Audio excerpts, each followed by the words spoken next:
Joseph, once a favored son in Canaan, now stands shackled in an Egyptian slave market. Stripped of his colorful robe by jealous brothers, he embodies Psalm 105, 17-18, sent ahead as a slave to prepare for God's greater plan. Though human betrayal brought him here, Genesis 39:1 whispers the paradox. The Lord was with Joseph. The camera lingers on his chains glinting under the desert sun, foreshadowing that no pit is too deep for divine purpose. In Potiphar's estate, Joseph's integrity transforms curse into blessing. Genesis 39:2-6 reveals his secret. Divine favor manifests through mundane work, organizing grain stores, managing servants. The text repeats, "The Lord gave him success," showing that faithfulness in obscurity precedes elevation.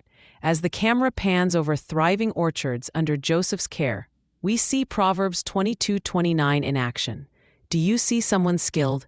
They will serve before kings. Even as a slave, Joseph's stewardship foreshadows greater responsibility. Potiphar's wife's repeated advances meet Joseph's unwavering refusal. His response in Genesis 39:9, "How could I sin against God?" anchors morality not in fear of man, but covenant loyalty. The camera lingers on his fleeing figure, cloak torn away like 2 Timothy 2:22's command to flee youthful lusts.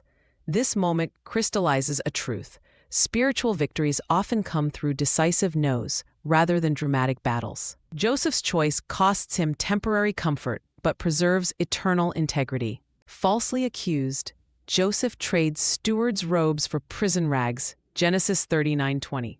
Yet the text repeats a divine refrain. The Lord was with him. The camera reveals prison bars casting cross-shaped shadows, symbolizing that suffering for righteousness aligns with God's greater story. Like 1 Peter 2:20's teaching on enduring unjust pain, Joseph's imprisonment becomes a classroom where faith is refined.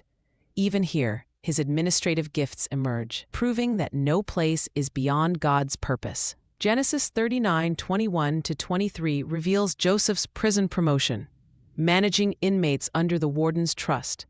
This mirrors his earlier stewardship, proving God's training is cyclical, not linear.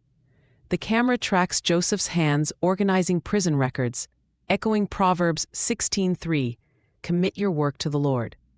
Though Pharaoh's palace remains unseen, every scroll Joseph handles prepares him to later govern nations.